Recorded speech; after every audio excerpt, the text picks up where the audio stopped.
Alright folks, so I just finished my second week on the Metformin and still haven't had any issues with the diarrhea or stomach or anything like that. About halfway into week 2, I stopped taking it immediately with food because normally I get up, I take my morning meds, and then I go check my email, make sure nothing's on fire, do a couple other things, and then eat. And so it may be 30 minutes or more between taking the meds and eating. And so I went back to that routine and hadn't caused me any problems. So I take it 30 minutes to an hour later, I eat, and I've been fine. Now the other thing to note is I didn't lose any weight during the second week. During the first week I lost 10 pounds. During the second week I didn't lose any. My weight was mostly constant. It actually went up a day.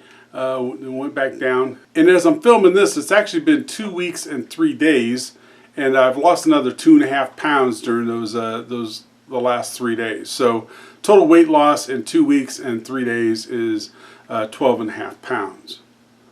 So again, seems to be working fine.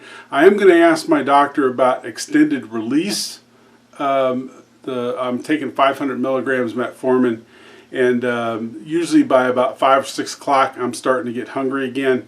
So I'm going to see if I can get the extended release, see if that works a little bit better later in the evening. And I understand some people take more than 500 milligrams a day. They may take 2 doses. But for right now, they've got me on 1 dose. But again, I am kind of getting a little bit hungry about 6, 7 o'clock. So at any rate, that's my experience, and I hope yours is as pleasurable as mine has been. But please feel free to comment below with what your experience has been so that people checking out this video can read your comment and get more than one person's perspective.